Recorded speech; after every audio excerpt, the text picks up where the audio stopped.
this a great game or what with the Hall of Famer Tim Kurkjian? I am Jeff Kurkjian, but better known as Woody because my dad dressed up as Woody for my daughter's birthday. Thank you, Dad. It's worth noting this is not the first birthday that you have dressed up for in your lifetime. Yes. When Carson Keenahan, our 4-year-old grandson, turned 2, his favorite movie was Despicable Me. So Mark, his dad, dressed up as Gru, and I dressed up as Dr. Nefario with the goggles on and the white hood, and it was so bad that Carson, age 2, and he and I spent a lot of time together, so he knew me really well. He didn't know who I was, and he was legitimately scared because I looked exactly like Dr. Nefario. We even took pictures of it. It was so bad. Did you ever see the pictures, Jeff? Dad, I was at the party. I was dressed as a minion. I didn't recognize you either. You looked great. And I got to say, though, do you remember when I had my Blues Clues birthday party? Right. You dressed up as Steve from Blues Clues. Now, this was pre-Twitter, pre-social media, and thank goodness for that. Or else the guys at the Dan Le Batard show and Tony Kornheiser and all of them would have had a blast with it. That was really bad, but I had the striped shirt just like Steve. It was... And this year, I went as Rex the dinosaur because, again, Carson loves Rex the dinosaur from Toy Story. So I was going to go as that, but I didn't think I could take that kind of rejection. So I decided not to. So I was wearing the Woody outfit, and it was really fun. It seemed like McKinley, your daughter, actually understood what was going on when poor Pop-Up was wearing the Woody outfit, correct?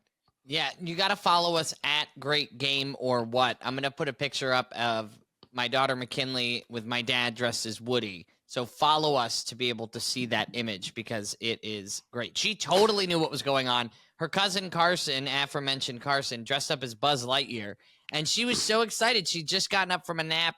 We were getting her changed, and he runs in as Buzz Lightyear, and it was so great. Seeing Toy Story through the eyes of my daughter is like the coolest thing in the world. Yeah, it was great. And Kelly, your sister, was Jessie. So we had Jessie, Buzz, and Woody. So little known fact, Jeff, Kirk Reeder, who pitched in the major leagues for quite some time, pretty good left-hander. His nickname was Woody. So I just casually asked one of the Giants, like, why do you call him Woody? And they said he looks exactly like Woody from Toy Story. I certainly don't look like Woody from Toy Story, but we're about the same height. The figurine and me are just about the same height. So, Dad, it's kind of incredible to think about how iconic Toy Story has been over the years. The first one came out in 1995.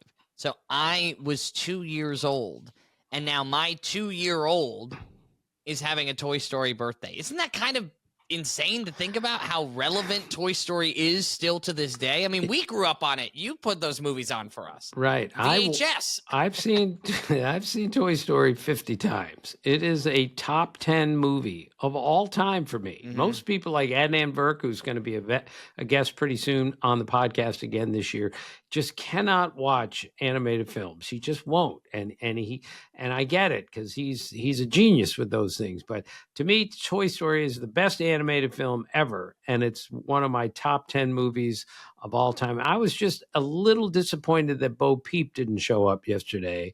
So, because that's my favorite, when she kind of comes on to Woody and goes, "Hey, come see me. I'm only a couple of blocks away." And there's a bunch of little toy blocks. Which, noting, when I was a kid, didn't understand the joke, right? No kid knows what a block is or worries about it. Right. But Toy Story was one of the first movies, and I mean, I'm speaking out of term because I was a kid when it came out, where the comedy was like really leaning in on parent humor and creativeness like that, as opposed to, I mean, it was still fun for the kids, of course. Now, Dad, I want to bring one thing up before we jump into, the baseball side of all the things. I was at a wedding. My buddy Jensen got married to his now wife, Amy. We talked about it on Thursday. I was the officiant. Charge, block, And if you don't catch the joke, check out the social media and at Great Game or What. Give us a follow wherever you do it. Twitter, Facebook, Instagram, TikTok, all the stuff. And So the wedding, we're partying, we're having a great time, and a song comes on, and my buddy Joey, who's also been mentioned a number of times on this podcast, he's going, "It's your dad's best friend. It's your dad's best friend, Jeff." Which artist do you think was playing, Dad? If Joey Firestein were to say, "It's your dad's best friend," a music artist playing on the dance floor at the wedding. Gosh, I'm so much like you. Yeah. You know that? You always ask me a question, and then you ask the same question just in more detail. It's Pitbull. It's Pitbull, Mr. I got 305. it right. Bam, bam, bam. Fireball. Bam, bam, bam, bam, bam. Yeah, it was Mr. 305, Pitbull. That was. And I said Mr. 305 and Mr. 301. That's you, Dad. Mr. 301. Yes, that was the day at the All-Star game in 2016 in Miami where Adnan Virk brought Pitbull over to meet me. He says to Pitbull, "Your greatest fan is right over here." So here comes Pitbull, and I have no idea who he is. He shakes my hand. He had this very complicated handshake. I couldn't even figure it out. Thank goodness, because he said, "I understand you're my favorite fan." Thank goodness he didn't ask, "What's your favorite song that I do?" Because the answer is, who are you? I don't even know who you are, Mr. 305. But I told you, Jeff, the next day at the All-Star game, Mike Trout, the best player in baseball, came up to me, and he was breathless as he looked at me and he said, "You met Pitbull yesterday, didn't you? You met Pitbull. What was that like?" And I'm thinking, I'm talking to the best player in baseball, and all he cares about is that I met Mr. 305. And of course, I didn't even know who he was. And then, of course, Dan Le Batard, the guys made you read lyrics on the air. And the first lyrics, Jeff, were in Spanish, so I couldn't understand any of the lyrics. Then they gave me the same lyrics in English, and I still couldn't understand them because they were ridiculously stupid. Sorry. These are the things. I can't believe I got that thing right on Joey's, Pitbull. God, that was bad. I'm very impressed. Well, I just wanted to say thank you, Dad, because you and Mom were the host house of McKinley's second birthday. You watched her while we were down in D.C. for the wedding. You are the best caretaker of children ever. You plop her in the car. You go out and get bagels for the whole family. You are such a 5-star A+ grandfather. And if that wasn't the truth, I wouldn't say anything. I would never say otherwise, but right. You are truly an amazing caretaker. And Dad, I know we don't do this, but I think one of the coolest things is watching you be a grandfather, because it makes I don't remember those days being 2. So I think of myself, this is how my dad was to me. And it's really beautiful. Did you feel that way with your dad? Or being able to have your dad, my grandfather, watch you be a dad? Was that kind of cool to hey, my dad did this with me? Yes, absolutely. That's why being a grandfather is the greatest thing ever, because the grandchildren that I have, it's like raising our children all over again. McKinley Hope looks just like you, and Emma looks just like Kelly, and Carson looks just like you, and acts just like you. So, by the way, he made a shot at the carnival the other day at the Gaithersburg State Fair. Using Kelly's beautiful shooting motion, he shot one in and swished it. It was only like 3 feet away, but he made it, and he won a trumpet. He could have had anything, and they gave him a little trumpet. It was so good. It was a great amazing. weekend. I mean, both of his parents were very, very good basketball players in their day. We talk a lot about Kelly, your daughter, my sister, but my brother-in-law, Mark, can shoot the 3. He is a very athletic guy. He was a great high school basketball player. So, both sides of that. Now, Emily and I don't have too many promises when it comes to that. It's going to end up, McKinley's going to be a cheerleader. Emily was a cheerleader, and I was a mascot. So there we go. But your house is really neat, Jeff. Really neat and clean. There's something to be said for that. I'll tell you this. I had to get here because we have a tight window to record today. There are dishes in the sink, and it's in the back of my head right now. It's hurting me, Dad, because the sink is right above me. in my office. I just know there's dirty dishes, but I didn't have I usually always do them when I get home from work. And it was so bothering me. I had to come down and get on with you. So if I leave in the middle of this, it's because I've had a mental breakdown and I'm just cleaning the dishes. I'll be right back. Jeff, sorry. Another thing you get from me, another not so good thing that you get from me. I'm the same way. The house has to be clean before I can really concentrate on what I have to do. Dad, I was cleaning your house, and not like out of spite. I was like, I have to clean this up right now, or else it's going to bother me. I'm not going to be able to go play in the playroom when I know there's dishes in the sink, even if it's somebody else's house. Right. So totally understand. All right, Dad, let's jump into the takeaways. What do you have? What's been going on over the weekend? Well, Jen Powell umpired in the major leagues, the first female ever to umpire in the major leagues. And we bring that up immediately because it's a groundbreaking day, groundbreaking weekend that a female umpired in the major leagues. And we're going to have Joe West, who umpired more games than anyone in the history of baseball. He's going to be our guest on Wednesday to talk about a million things, but including Jen Powell. And apparently, Jeff, from all indications, she did a pretty good job. And I maintain, look, calling balls and strikes when things are coming at 100 miles an hour with unbelievable movement is really hard to do. But it's the danger and the courage that it takes to get behind the plate. What have I told you 1,000 times, Jeff? Average fan wouldn't last 5 pitches behind home plate before they say, get me out of here. She handled it beautifully. And the physical part of it, for any man, woman, anybody that gets back there for an entire game, they have my utmost respect. It's a hard job. And both of us know on our tiny level, because our first jobs we ever had were both as umpires. Yeah, it's not an easy job. There's a lot of pressure, and I couldn't even imagine doing it at the major league level, especially knowing, listen, anybody, when they make it to the major leagues as an umpire, is like, wow, a lot of eyes are going to be on me because I'm the umpire, right? I'm on the field right now. But no, there's never been an umpire with more eyes at the major league level than Jen. I mean, it was unbelievable. Everybody was talking about it. And when it comes to representation as a girl dad, right? I have one daughter. You have a daughter, Dad. Being able to look at my daughter and say, hey, that's something you could do. Because look, there's somebody doing it. That was pretty cool. That was really, really special. Well, that was tremendous.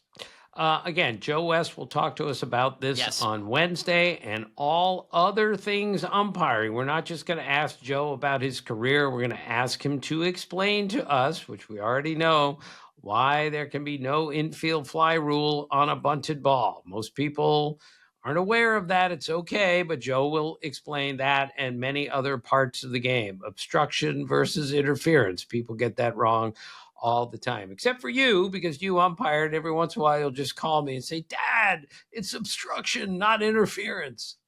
Dad, I was lucky that when I went to umpire training school, or whatever you would call it, very low level here, by the way, but it was in like a church basement. But when I went there, I knew so much more than I thought I did, not just from playing the game growing up, but from constantly talking to you about it. We would talk about rules of the game. And so I would just love calling you on my way home when I was 16, 17, 18 years old, when I first started out, and saying, Dad, you're not going to believe, because in theory, there might be nothing more difficult than doing a little league game. Because if a ball hits off a kid's helmet and goes into a guy's shirt, and then that kid jumps back into the dugout because they're kids, you're like, there's nothing in the rule book for that. So you never know what's going to happen on the field. And look, you know how much I admire umpires, because I understand how hard the job is. But the worst call ever made by an umpire in any game on any level was when the late Uncle Matt was the coach of Michael's team. And one of Uncle Matt's kids got hit in the head with a pitch. He got hit in the helmet. He goes down like a sack of potatoes, and the umpire did not give him first base because he claimed that the helmet is a piece of equipment. You don't get first base if you get hit in the head with a pitch. Is that the worst call in history? It's by far the worst call in history. And here's Uncle Matt, who was a really good college baseball player. And he just had to look at this umpire and said, "You've got to be kidding me." And the umpire and said, not "No." to mention, like, the nicest guy in the world, not an angry bone in his body, would only lead with respect and honesty. That's insane. Right. That is insane.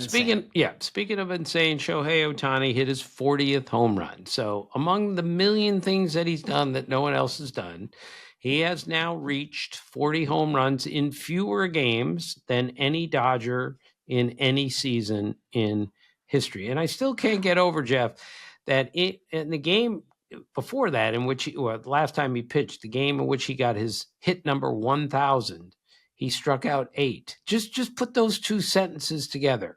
In the game he got hit number 1,000, he struck out 8. I mean, that just can't happen. Doesn't make any sense. Right, but he doesn't make any sense, and that's why he's so great. Speaking of homers, Pete Alonso hit number 252 to tie Darryl Strawberry for the most in the history of the Mets. Jeff, what is the distinction of the Mets what's the distinction of the Mets when it comes 1962 on? Never had an MVP. Isn't that incredible to you? It's sad. Honestly, a storied franchise. I mean, you would think at this point they would have an MVP, and now they're on a 7-game slide after being ahead in the NL East. They made $1.5 million trades in order to beef up their bullpen, right, and more. And then they were now they're on a 7-game slide going into this. Yeah. Is that McKinley Hope? I think McKinley's going to join the podcast really fast. Wants to say hi to Pop-Pop. The birthday girl, she's 2. Birthday girl, come here. You want to say hi, Pop-Pop? Okay, say hi, Pop-Pop. Hi, Pop-Pop. Hi, McKinley Hope. How are you? We missed you at our house last night. You spent the last 2 nights at our house. Did you have fun at Pop-Pop's? Yeah. All right. She's out. She's out of here. All right, Daddy's going to finish the podcast. Give me 5. Yeah. You going to go eat lunch? She wants to play in the basement. That's where, see, this space in the basement is a very professional one for Joy Pop Productions LLC, but it also has a roller coaster, a slide, a ball pit, and 3 bikes. So right. It's a shared common space between me, the 32-year-old, and my daughter, the 2-year-old. So, and you know how much I hate roller coasters, Jeff. I'm not even using McKinley's roller coaster. It's going a little too fast for me. All right, a couple other takeaways, Jeff. This is a sad one in a way. Greatest closer of all time, Mariano Rivera, tore his Achilles running after a ball in the Old Timers game at Yankee Stadium, which is such a shame because he's 55 years old. He's one of the great athletes ever to play Major League Baseball. Certainly could have played center field in the big leagues anytime he wanted because he used to shag there all the time. But this reminds me that Joe DiMaggio never played in an Old Timers game. Bob Cousy never played in an Old Timers game because both of them said, and they weren't being, arrogant about this. They just said, I don't want anyone to ever see me as a broken down old man trying to play basketball or baseball. Bob Cousy wanted people to remember him slicing through the lane and making a layup, or Joe DiMaggio running that ball down in center field in right center. That's what they wanted.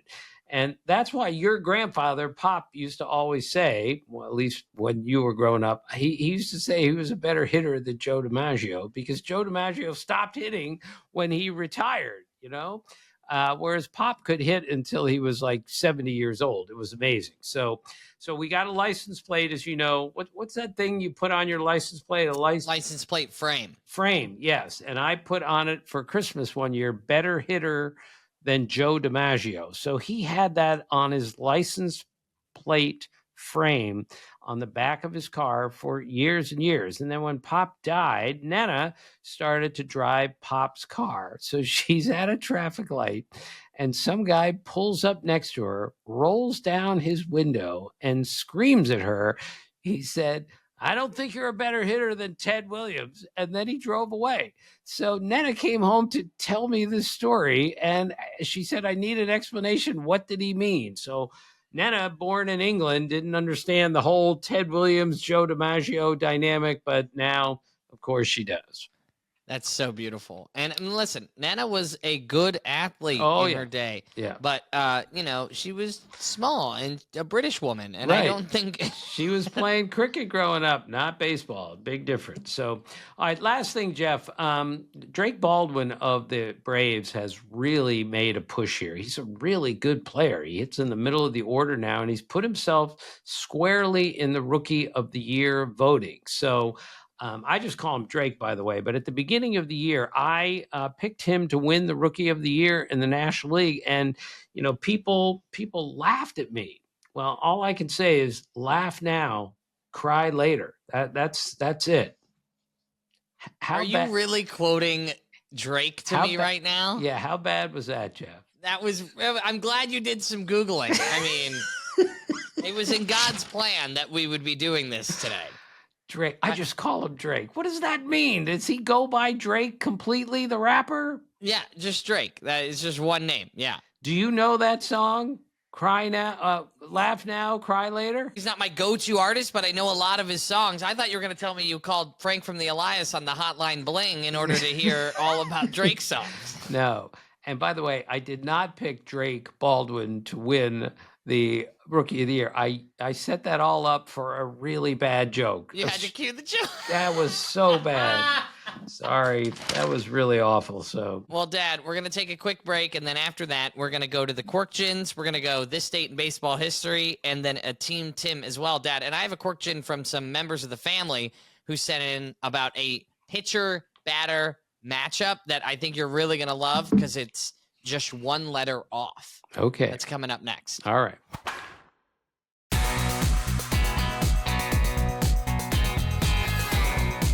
The Quirkjians on. Is this a great game or what? What do you have for us, Dad? Well, on Sunday, the Dodgers lost to the Blue Jays 5-4. The Dodgers got 10 hits, and they walked 13 times, and they lost the game. And so the Dodgers since 1900 have never lost a game in which they got 10 hits and walked 13 times. The last team to do that was the 2002 Red Sox, who were playing in Toronto. They got against Toronto, 13 hits, 13 walks, and lost the game. It's almost impossible to do that. Agreed? I mean, how many base runners are we talking about at this point? Yeah. And you lose. Right. And they only scored 4 runs with at least 23 base runners. 5-4.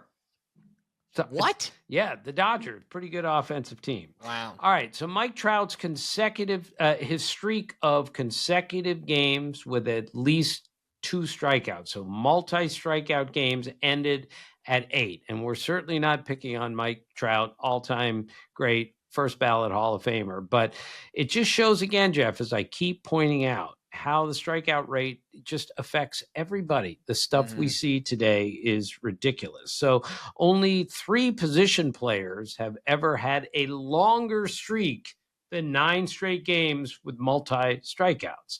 Aaron Judge was the first one in 2016, Michael A. Taylor in 2021, and this year, Rafael Devers struck out at least 2 times in 9 consecutive games. Those guys are really good hitters. It just shows you again. So Trout now has struck out in 12 games in a row, not multi-strikeout, but 12 games in a row.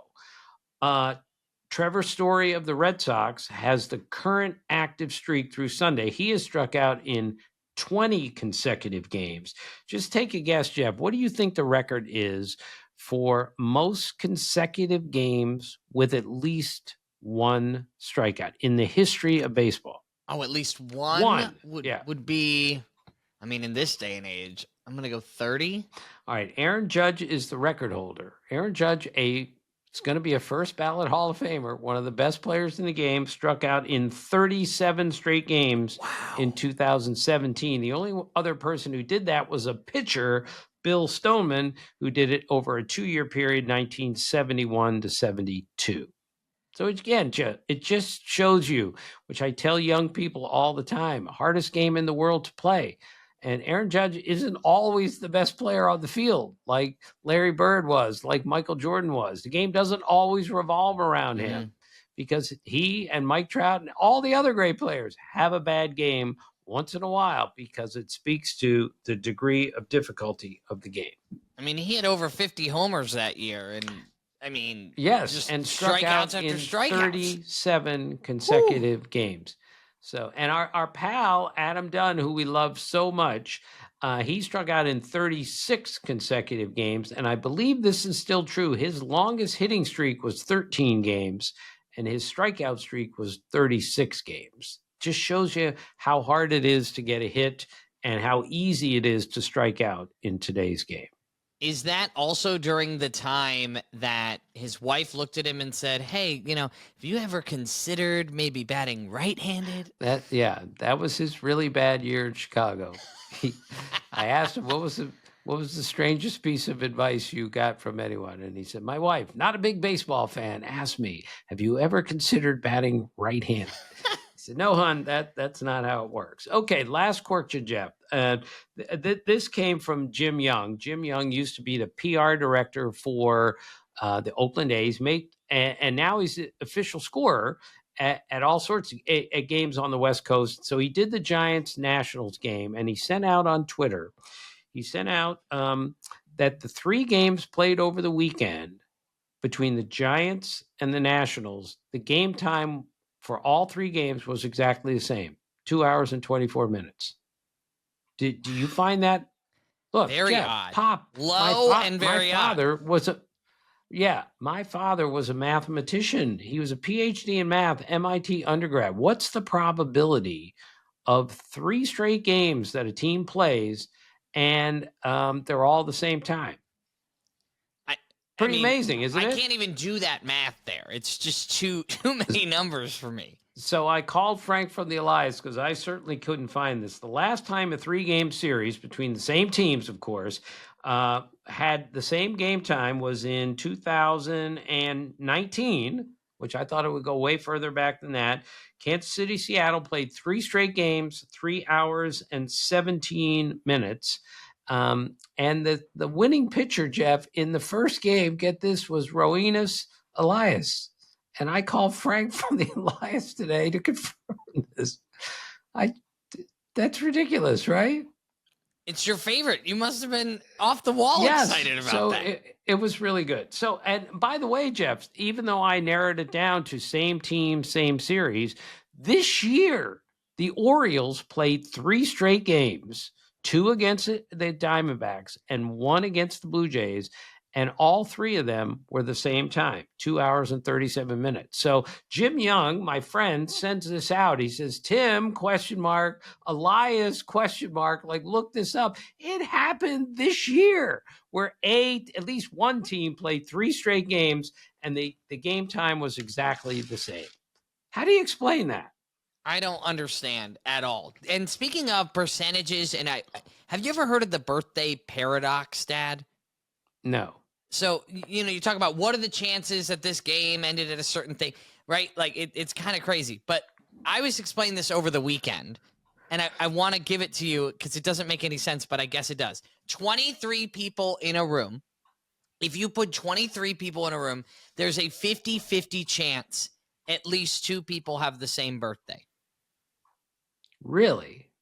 Which, okay, doesn't make any sense, right? Because you would say, okay, there's 365 days in the year, you would need to have 182 and a half people in the same room in order to have a 50-50 chance. No, 23, that's the number, and it's a 50-50 chance. And get this, if you put 75 people in a room, it's a 99.9% chance that somebody will share a birthday with somebody else. I had no idea. Although I didn't believe it. Yeah, one of my favorite Quirkjians ever is that Ian Kinsler, second baseman, came up to me breathless one day and said, I know something that you don't know. So I said, I'm sure you do. So he said, I hit a homer last night. Willie Harris hit a homer in the same game. We're both second basemen on opposing teams, and we share a birthday. And he said, and that's never happened before. And I looked it up. He was right. So 2 guys in the same game playing the same position, each hit a home run, and that had never happened before. I believe that. Speaking of birthdays, Dad, over the weekend, my buddy Parker, who's been very much a member of this family and listens to the podcast, he had his girlfriend write a caption for him with a photo of them at the wedding, right?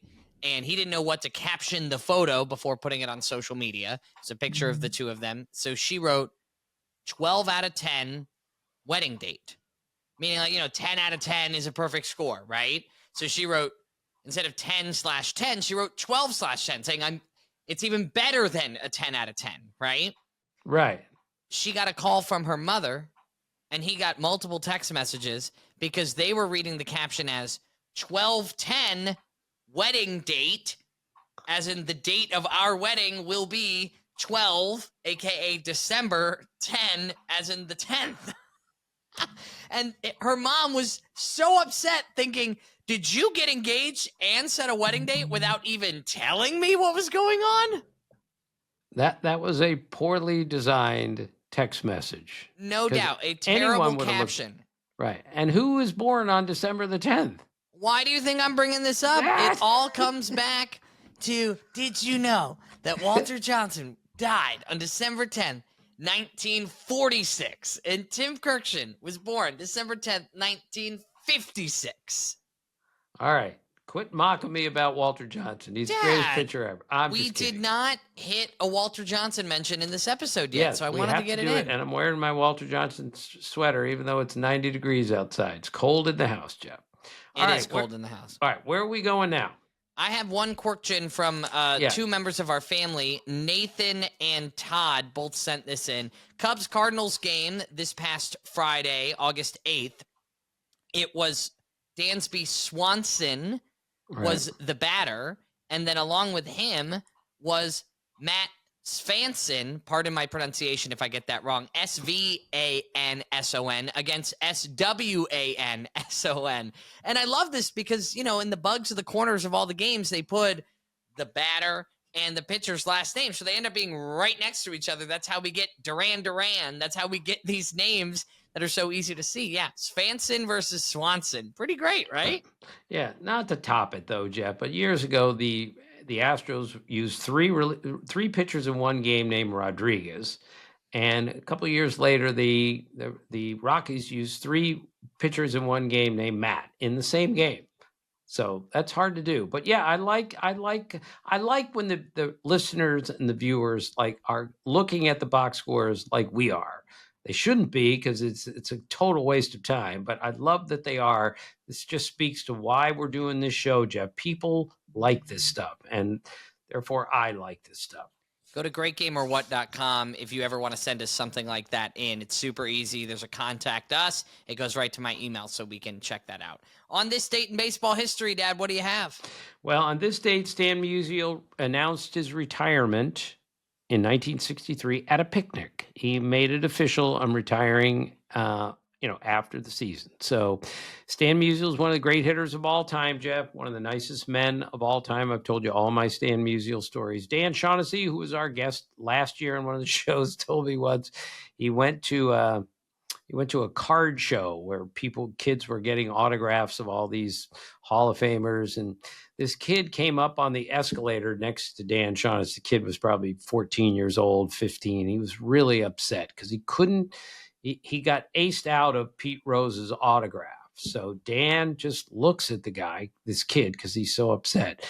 And Dan said, well, did you get anybody else's autograph? And he said, well, I got this guy, Stan Musial, I don't even know what his name is. So Dan had to explain, that's Stan Musial. He got 3,600 hits. He actually got 3,630 hits, 1815 at home, 1815 on the road. So let's not forget how great Stan Musial was. And on this date in 1963, he announced his retirement. Wow. Far less of a good story. On this date in 1994, the players went on strike, and we lost the rest of the season. A bunch of players, including our dear friend Harold Reynolds, they never played in the major leagues again. That season ended right there, and then they never played another game. Kent Herbeck was in that group, but he had already announced his retirement. So it wasn't the same thing, because he knew, I'm not playing anymore after the season, but the season was lost for him too. And what did he do when the official retirement came, Jeff? Let's see how well you remember this. Well, that means like on August 12th, he nailed the cup to the garage wall for the last time. He did. And then I called him like 30 years later, to maybe 30 years later, to do like a recap and just to relive that day in 1994. And he told me that protective cup is still hanging on the wall in my garage. I love it. So Jeff, there was no World Series that year, as you know. So at Sports Illustrated, they sent me to cover the Charlotte Richmond AAA World Series. Okay. So I'm covering that, and I'm in the Charlotte clubhouse, and it's a very small minor league clubhouse, but these are big games. So I'm there, and I look in like the players' lounge, which was a very small room, and they're watching Jeopardy, Jeff, in the players' lounge. Okay. And and I just happened to see it as I'm walking by. Soon after, one of the players comes flying out of the room with his hands raised in the air because he won. So I looked in again, and the final Jeopardy answer was a poetry question. So I looked at Tim Jones, who was reliever for the Charlotte team, and I said, Did your teammate get the poetry question right? And he goes, No, we're baseball players. That's not how we play the game. If you guess the final Jeopardy category, you win. So he had guessed poetry, and that's how he won. Only in baseball. Only in baseball. Okay, a couple other things, Jeff. 2001, Greg Maddox's National League streak of 72 and a third innings without a walk finally ended. 72 and a third, no walks, National League record. And get this, Jeff, it ended on an intentional walk to Steve Finley in the third inning of that game. So it's always intrigued me. Maddox, of course, pitched over 5,000 innings, only walked 999 guys, but 177 of them were intentional walks. Remember what Jim Palmer used to say about intentional walks? If I don't think I can get this guy out, I'm not going to pitch to him. I'm going to get the next guy out. That's how great pitchers think. So Kent Tekulve with 179 is the only pitcher ever to have more intentional walks. He had 179. Greg Maddux had 177. And last thing, Jeff, on this date, and this is sad, Paul Casanova died. Paul Casanova was a catcher for the Washington Senators when I was growing up, a huge Senators fan. And he had a great throwing arm. He could hit the ball out of the ballpark. Wasn't a great player, but he was our catcher. And he threw the ball back to the pitcher harder than the pitcher sometimes threw it to him. So about 15 years ago, Jeff, I'm at the winter meetings, and there is a security guard at the door of where the media is allowed to enter, and you have to have your credential, otherwise you're not allowed in. So the security guard, I looked at him and I went, oh my God. And I looked at him and I said, you're Paul Casanova, aren't you? And he went like this, oh my gosh, I can't believe you recognize me. So we had a long chat about Cassie and how much I enjoyed watching him grow up. And here it was, many years after he finished playing, he was the security guard at the press door at the winter meetings. Your recall is unbelievable, especially years and years later when people probably don't look at all like they used to. Yeah. Well, Jeff, it would be like you running into somebody that you watched on, Whose Line Is It Anyway? And he's happens to be the security guard. So of course you would say, hey, I watched you growing up all the time, right?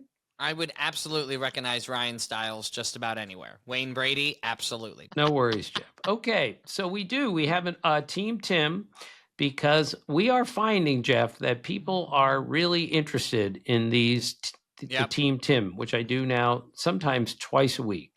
Look, it's fun. It's pointless. It means nothing, but I enjoy doing them because it just keeps me up to date. And so we had a guy named Tristan English who made his major league debut this year for the Arizona Diamondbacks. When they traded Josh Naylor, they needed someone to play first base. He's since not in the big leagues at the moment, but Tristan English is is our new guy. So I did the all nationality team, Jeff. Okay. So this is different than the all country team or the all city team. This has to be a nationality. And I'm by no means an expert on this, but I love that the catcher is Jim French, who was the backup catcher to Paul Casanova, who I just told you about when I was growing up. Jim French is our catcher. Tristan English is at first. Dutch Meyer is at second. Ty France is at third, but it's the Ty, T-Y, not the France, because France is not a nationality. It's a country. Irish Musial is one outfielder. Jimmy Welsh is another, and I couldn't find a third, so we're going to pretend that I found a third outfielder, but I couldn't find him, and boy did I try. I tried everywhere. Let's put the family up for it if you can think of a third outfielder to join the team. Someone can think of a third outfielder on the all-nationality team, and our pitcher is Tyler Danish. So, perfect. Yeah, so that is the Team Tim for this week, and I'm so glad that people enjoy these because I do also. I've been doing these since I was 8 years old, and I'm 68 now, and they're still kind of fun to do because that's what I still like to do. Joe West is going to be our guest tomorrow, Dad. It's the first umpire that we will have on the show, which is long overdue. He has umpired more games than any other major league umpire in history, and we cannot wait to have him join us, Dad, because you and I, as we mentioned before, on our tiny little level, loved umpiring. I have my gear. Should I put it on for the interview, or is that too hokey?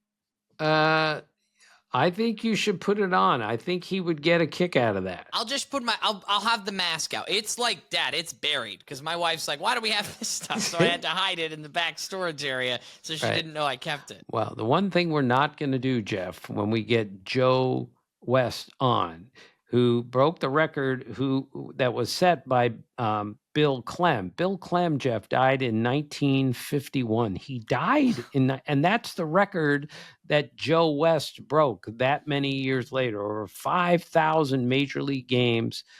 So we're not going to give Joe West our ball strike calls. Okay, we're not going to do that. You don't think? No. What's yours? You could do it for me. We were not going to do it for Joe West. Well, listen, I was untraditional because I would do it differently depending on the situation. Like, obviously, like my strike call was different as a strike one if the kid had just thrown another strikeout, right? Like if the energy, I'm a performer. I'm a theater kid. Right. So my strike call was just pretty basic. Strike. That was it. That was it.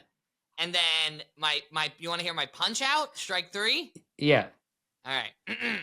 Right, three. And you got the hands moving, right? The leg I would pull my leg in. But I told you, and I'm going to bring this up with Joe West. I hope I don't embarrass you. My favorite call of all time was one. What was it? What's my favorite call to make as an umpire? Off the bag. Safe. Off the bag. And you get to throw them off. That was always my favorite to make. In fact, I think I would get so excited to call it sometimes, I would mistakenly call it. Right. Well, Jeff, it was a bit of a reach when you showed Emily, your wife, how to do safe off the bag. Mm-hmm. Totally unnecessary. Absolutely unnecessary. Right. But you loved umpiring. So did I. We're going to have Joe West on Wednesday. And if you have any questions for Joe West that you want to ask about the umpiring in a game, okay? That's what we're looking for here. We laugh and we learn on this show. So he is going to educate us on some of the rules that people might not know about umpiring, okay? Yeah, it's going to be incredible. He's going to join us. Make sure to follow, subscribe, and listen to tomorrow's episode. Share it with a friend. It's going to be a great time. Thank you for listening. And as always, thank you for being a part of our family.